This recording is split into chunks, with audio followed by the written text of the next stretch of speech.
official one. All right, questions for Coach Callero, guys? Josh's third game back. Is he still kind of integrating into the offense? Yeah, I mean, he obviously missed 3 weeks of practice and games. I think he's just integrating to the conditioning, back to teammates. But I thought he made big strides, and he's got a little bit better. And then what we did offensively in the second half by changing our cutting and screening action to give more space for them to play, that was good. We just simply couldn't stop them from hitting 9 of 10 threes. Yeah, outside shooting. I mean, you had the interior with Hank and Luke, but outside shooting has been a problem for you guys. Stopping it. Yeah, the point was that we were 4 for 16 from the 3-point line, but I think that we lost it to a team that hit 16 of 24.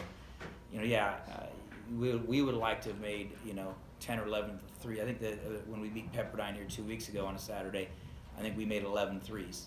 I think that when we beat College of Charleston, who's gone on, I think we made 10 or 11 threes. I think it's a magic number. As you make 10 shots, you have it. But what I'm trying to do is get our team to the point where we can win the game by only making 4 or 5 threes. Having a real gritty effort defensively, and so that's the part that you got to take hats off for them. At one point in the second half, they had made 9 of 10 3-pointers in the second half. They didn't miss the last 2 until the guys on the bench came. I think the last 4 minutes that they made it. So it just seemed like no matter what we were doing good on offense, scoring 42 points, they scored 45. So there was not our game plan at half. So okay, look, they hit I think 5 or 6 in the first half, and we said let's continue. There are a couple 4 or 5 of them are pretty well contested, and one right off top of Mark Crow's hands, and I'm like, okay, shot clock's going down. Good defense, didn't foul him. So there's some encouraging parts of our adjustments, our kids, and the other most important encouraging part is that we've had 3 great practices the day before our game, and it's frustrating to not get the reward for the kids because they've been coachable, they've been great effort, they've had great attitudes. I'm not pounding my head against the wall or screaming and cussing at them in the locker room. I'm saying, hey, we got to continue to be patient and positive because we're going to play 2 more very good teams on the road, and that's going to be the last of our road games before we get back here and play Notre Dame, Vandermeer 2 weeks from now after the holiday break, and then right into conference play. So this certainly is helping us prepare for strong Santa Barbara, Fullerton weekend of the Big West that we open up the conference play with. What is it about Princeton that this game in terms of like the final result was a lot like the game last year in Princeton? What is it about them that lets them, they'd be such a tough matchup for you guys? Well, they take their 5 men and they put them up top, and then they do things with their 4s and 5s that no other team in the Big West, or quite honestly nobody else on the West Coast does. And you have to go to the NBA before you find the 5 men that shoot 4 out of 5 3-pointers or 3 for 3 from the 3-point line. And you got to go find the Dirk Nowitzkis and the Porzingises of the world. They recruit to the 6'8" shooter, and then they say we're not going to post up, and we'll actually post up our guards. And they posted up the Stevens kid as a 3-man, a 2-man, and they play differently. Pete Carrill 40 years ago decided that Princeton wasn't going to beat you with power. We're going to beat you with an alternative approach, which is perimeter shooting with our 5 men. And that's even when you prepare your 5 men and defend that, you're like, well, he's really going to shoot that 24-foot shot off a off a handoff from behind with a shot clock at 4 and make it, or he's all the way out in the corner and Hank sees it like go out there. Oh yeah, he's hit one, but he's 24 feet away, and he's used to guarding guys 4 to 8 feet away. There's only one guy on their team who's not hit 3. I read number 34. He's the only guy that was not a 3-point shooter. So give him credit. I just can't recall a team going 16 of 24 in my coaching career. And when you get a lead, then obviously confidence from them. And then when we fall behind, our confidence gets a little tighter. Theirs gets a little looser, and that's the biggest thing we got to work on. You mentioned your guys' 3-point shooting. I think you've made maybe like 11 total in the last 3 games. So it hasn't been the best, and a lot of them early on it seemed like we're coming from kind of drives, kickouts, inside out kind of straight looks at the basket. It seems like the last 3 games those are more on swing passes, off the dribble, late in the shot clock. What can you guys do to get that kind of flow going and break that kind of stagnation? Well, people are switching screens. They're doing different things on the screens now. They realize they're playing outside in on us, and they literally stepping out the perimeter pressure and switching stuff and continuing to say, look, we're not going to double down on that. You can see what happened in the second half when we were able to get some isolation on the block then. And we got to keep on developing Hank. He can score a little bit on the block, and Luke continues to use some footwork here or there, and then Josh getting healthy and active, get touched. But I think the biggest thing for us is being able to, since we are a perimeter mojo team, with Donovan and Vic being our leading scorers, people have stepped up and umbrellaed the perimeter. And so now with the change that we did in the second half to create more space, I think that's really helped us in the second half. So now are you going to get a bunch of threes? No, but you're going to get some baskets because there's single coverage on the post. Recently, Hank's kind of made his mark a lot more. He's been a lot more aggressive offensively. It seems like you can tell when he's on the court defensively versus when he's not on the court defensively. Yes. What have you seen out of him in terms of development? Hank is one of the most consistent kids I've coached. I mean, everything's like academic. I think he got another 3.0 in the weight room with his nutrition. Hank's a steady person. You don't see flashes of Hank. You just see steady Hank. Gets a little bit better, and that's why we put him in the end of the game. It was like he just needs more reps. Everything we just the little play that he made, the fake handoff and swing. I mean, that type of stuff, he couldn't have done that a year ago. The only way he can do that is getting those reps. He's a sophomore that needs those kind of reps. Last question. The last 3 games, also Marcellus, after a really hot start to the season, has kind of gone into a little bit of a slump. Can you talk about what's changed in his game or what he needs to continue to work on? Yeah, I mean, we say it every time and every year. He's been synergized. I mean, there's not a scouting report on him to start, and now there's a scouting report, and people don't help off. And you shoot 44% for the three-point line. I can go through it for the last 8 years and everybody asks the same question. Hey, what happened to Dylan Royer? Now he was leading the nation in three-point shooting. Hey, what happened to Taylor Sutliff? He was leading the three-point shooting in the nation. Well, guys, the other team has 4 paid coaches too. They watch videotape and they don't let them open. they stay close, and so the good news is that opens up the inside. We have 3 guys that can knock down threes out there, and 4 if Luke's shooting well. So the spacing of giving Hank, post touches, and Josh post touches, and Luke, that's the encouraging part, is that there's not a collapsing defense on the post. And so for us, our adjustment for Big West plays is developing that balance and getting that inside play, and I think we really can do that with Luke, Josh, and Hank able to. And Carlos is not as polished around the hoop yet, but again, it's a guy who's making the international adjustments just defensively. His foul trouble is at least 2 of his fouls every night are international basketball rules versus U.S. rules, and he rolls on screens that you can't. He gets a little wider off some things.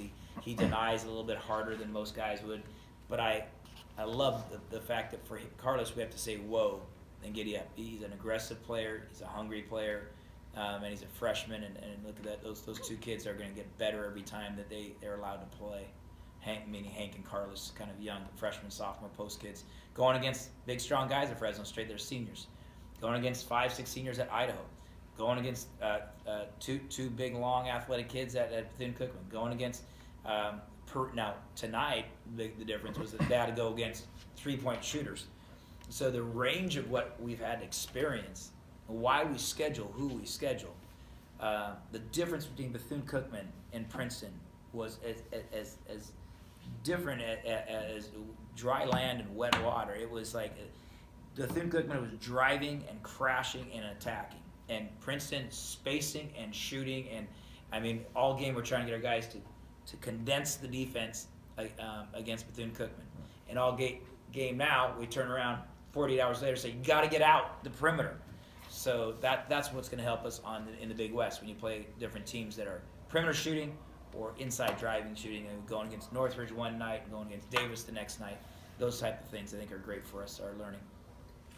And Coach Charles Summer with Slowpoke Sports. Someone kind of took my question a little bit. I've been watching Marcellus Garrett for the last couple of years over at Allen Hancock College, and there's reasons why you brought him in here. Sure. And you mentioned that the scouting reports, they see him, they see how well he's been shooting in the perimeter. What do you think he needs to do to up his minutes because really he was kind of non-existent in this game, Yeah. going 0 for 2 and nothing else. Well, we think that the number one thing is he's got to learn that he's going to have to continue to move. What happens with everybody is that when you don't get a shot, you're wondering, well, I'm not getting it. Well, yeah, you're going to have to work for that. I think one of the biggest things is that you may not get a shot, but you're going to have to keep on moving, keep on sprinting. I think one of the things that he got early in the year was he also got some transition threes, and he was able to get out up to a spot, and then guys were flying at him. He was able to lift him, get an escape dribble here and there. So two things people know now is, hey, he can shoot the three, so they road runner it, and then he likes a pump fake and get steps, so they stay down on it. So his pump fake doesn't happen, but now it's going to be that aggressiveness of getting guy off balance and getting a little bit of body, getting to the free throw line a little bit here and there. So, I mean, and what the biggest part is that we have to, as a team, have to adjust to is, okay, there's three guys that are being closely guarded and they're switching a lot of on-ball screens. So the inside game is available, as we saw in the second half. So if team's going to take away all the outside, then it's going to be up to Luke, Josh, and Hank to really get those touches are going to go there. I don't think that he's going to have 20-point nights over and over and over. Nobody averages 20 a game unless they're getting 20 touches and the whole entire offense is focused on him. So, I see him as being that spark guy, and whatever role he has is going to, okay, now you got lost and they knocked down 2 shots there and changing that one. The game really, in the recent history, has really turned into a jump shooters league, from high school to college to the pros.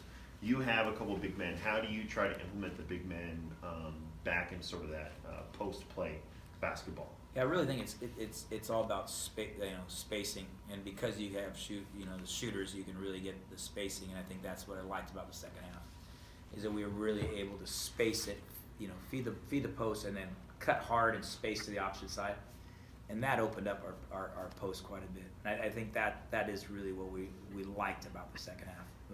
Was the number one thing is that they had to guard us, Mm-hmm. and so now Josh, Luke, and Hank, I think in the second half probably were the ones that led us in scoring there. I think Luke ended up 7-11 for night. I mean, he had a nice little game, with 18 points, 1 assist, no turnovers in 25 minutes. And then I just like the fact that Hank is getting chances to keep on developing a little bit of confidence in the post move. So, I don't know if I answered your question. That was perfect, yeah. Very well. Luke mentioned competitive spirit at the beginning of the game as being something that you guys can work on. What do you see as the things your team needs to get better at going to Texas? Well, I think we got to establish a style that they're comfortable with. We tried to outrun. Ball movement was good, but there's no attack. When we go perimeter, there's no attack. So no attack. We have a very coachable team, to a fault. That when we say we got to get the ball reversed more, we get the ball reversed and then reverse it again versus reversing it to attack it. So I think that our guys appear to me to be most comfortable when it's an inside-out game. When we get transition, a little bit of transition, but if we can get the ball in and then back out, then I think they know it's time to attack. When we were perimeter, you saw the first 5 minutes of the game. Good Lord, there wasn't any pressure on the defense. And we were working on ball movement. Well, that's great ball movement, but the hoop's over there. We gotta have pressure onto the hoop, and without Don being as quick and strong as he was, and them switching the screens, and you got to be able to roll down and post somebody up and take advantage of that mismatch. And so finally, we just said forget about trying to find the mismatch. You saw the first play of the game where they high hedged, and we went opposite high low, and Hank got underneath there, didn't finish it, and I think that was kind of that, oh darn, this is what we were going to expose them for that, and so we didn't kind of go back to that.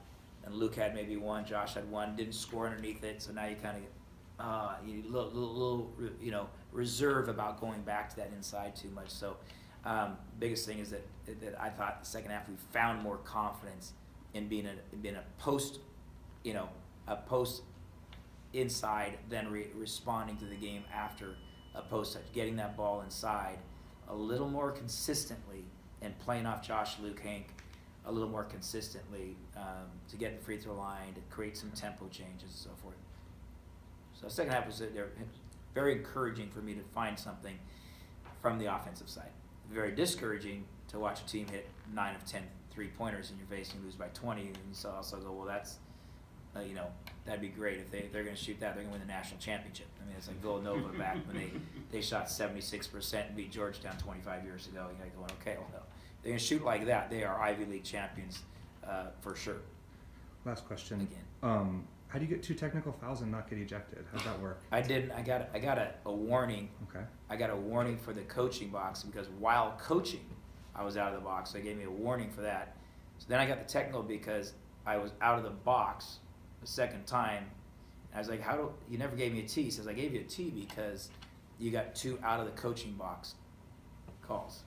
But that doesn't count against your... It counts as a technical. Right. Not 2 technicals. It was two administrative warning and a second one becomes a T. Right. So it was So 2. they took 1 free throw, and then they went back and took 2 more free throws. So it just, Yeah. I think Owen's asking, what was that second technical for? I think the first free throw was from the foul. The foul. Okay. Oh, okay. All right. Got it. Yeah. Okay. Yeah, back down. I was trying to process all that, and I was like, I thought they called I thought you were I- going to get kicked out. I was Yeah. I was trying to process that too. Okay. Yeah. You know, so, we're still on.